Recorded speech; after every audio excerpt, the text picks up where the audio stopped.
Hi there, welcome back to Market Day. As we've been discussing, US President Barack Obama has addressed US Congress, making his case for the Americans Job Act. The president says he hopes the Jobs Act will jolt job creation and stimulate the economy. President Obama unveiled his plan. This is the American Jobs Act. And challenged the members of Congress. The question is whether, in the face of an ongoing national crisis, we can stop the political circus and actually do something to help the economy. The biggest items in his proposal, $175 billion to extend and deepen the payroll tax cut reduction for working families. The typical working family will get a $1,500 tax cut next year. $1,500 that would have been taken out of your pocket will go into your pocket. Plus, he proposed $70 billion to cut employer payroll taxes in half and eliminate them in 2012 for new jobs and higher wages. The president said Republicans had supported and even proposed many of the items he was proposing, including extending and reforming unemployment insurance, building off some state programs that provide worker retraining for the unemployed.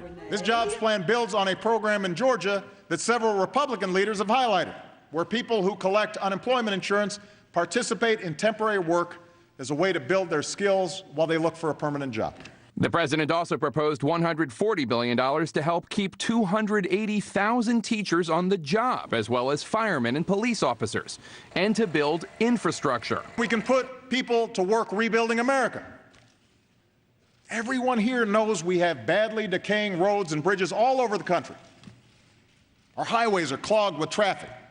Our skies are the most congested in the world. Some economists are bullish on the plan. Moody's Mark Zandi says he expects it to, quote, add 2 percentage points to real gross domestic product growth and 1.9 million payroll jobs and reduce unemployment by a percentage point. But Diane Swank disagrees, saying the problem is on the consumer end. Employers have a lot of cash on their balance sheets. They have money to hire. They just don't have the incentive. Now, for more on the speech and the plan by the US president, we're joined by Professor Geoffrey Garrett, Chief Executive Officer of the United States Study Centre at the University of Sydney. And, of course, our guest host today, John Noonan from Thomson Reuters. Professor Garrett, look, thanks very much for your time this afternoon. Let's start firstly at the speech itself. Was it a winner? There certainly seemed to be a lot of previously missing aggression in this speech. Yeah, I think it was a political winner for Barack Obama in the sense that he's back on the offensive. It was really the first major statement of his re-election bid, which isn't for 14 months.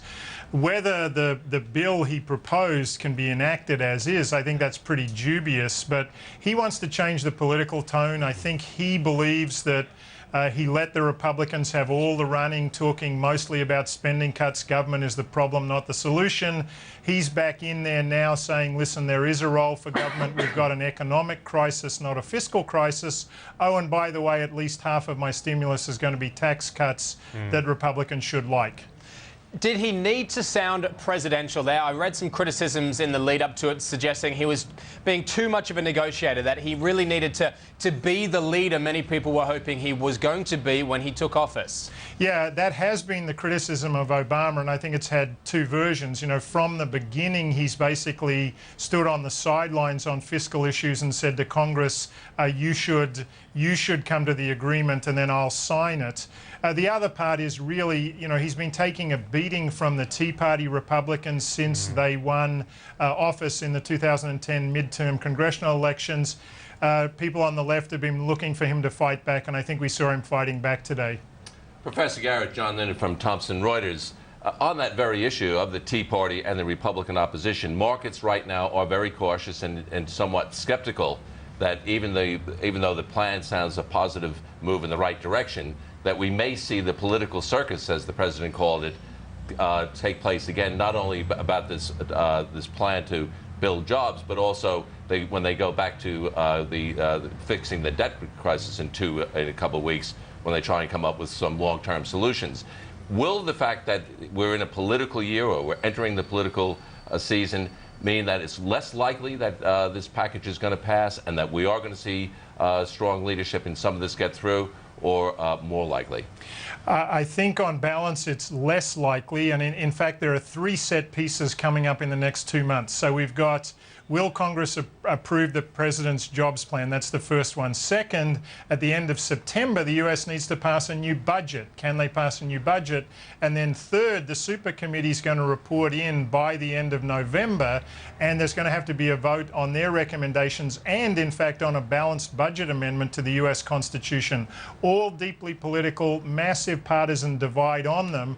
I think if you were looking for a ray of hope today, it would be that some Republican leaders, like the Speaker, John Boehner, said, listen, there's some stuff in the president's plan that we can work with. So what we've really got is a division in the Republican Party between the Tea Partiers who just say, listen, we're not going to accept another dollar of spending even though unemployment is high and not coming down, and the center of the Republican Party, like John Boehner, saying maybe that'll paint us as being too extreme. We won't be electable in 2012. Let's try to work with Obama.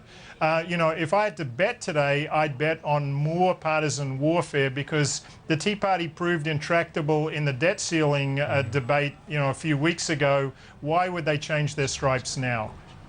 Professor Garrett, I know about the change in their stripes now, but certainly as they get near election, the mainstream of the Republican Party can't be seen being held hostage by the Tea Party going into 2012. It would probably kill, well, some say, would kill their chances of getting elected and unseating the president. Do you think it's now time for strong leadership from the center of the Republican Party? Well, that's a great question. You know, what will the Republicans do in 2012? Who will be their standard bearer? If you watched the Republican debate yesterday, it's pretty clear that the two strongest candidates are Rick Perry, who looks like the candidate of the Tea Party, and Mitt Romney, who's very centrist. You know, Mitt Romney passed in Massachusetts something that looks a lot like the Obama healthcare reform at the national level.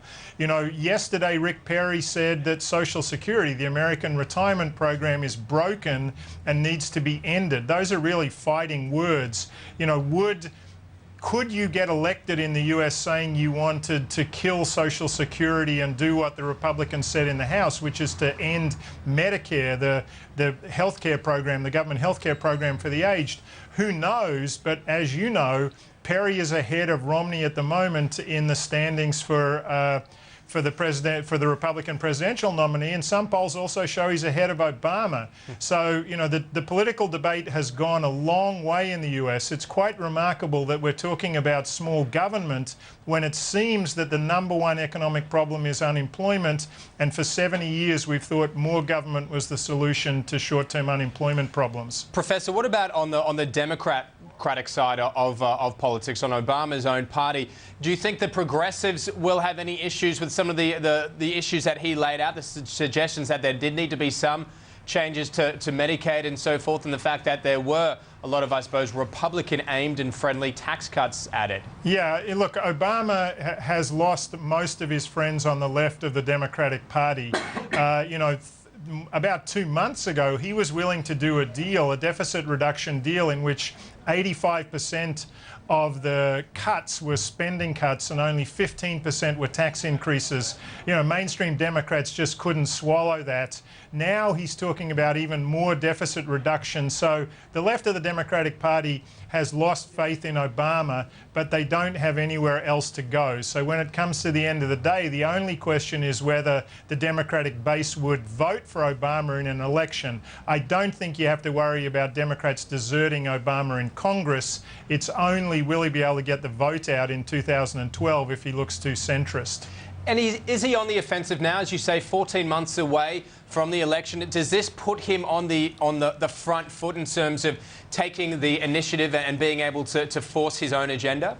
After 6 months or 8 months or 9 months, or for some people 2.5 years, when Barack Obama hasn't been on the front foot, today looked to me like the beginning of his re-election bid, and it's going to be, I'm a sensible centre-left politician. I'm not going to do anything extraordinary. I understand the big long-term fiscal challenges, but surely we've got to put people back to work today. You'd think that message would resonate quite well, and of course Obama knows that his re-election re-election prospects literally hinge on the unemployment rate. If the unemployment rate isn't coming down in a sustainable way by the middle of next year, it's really hard to see how he could be re-elected. So it might be the right thing for the economy to try to revive jobs. It's clearly the right thing for Obama's political fortunes. Right, Professor Garrett, always great to have you on the show. Thanks very much for your time today. My pleasure.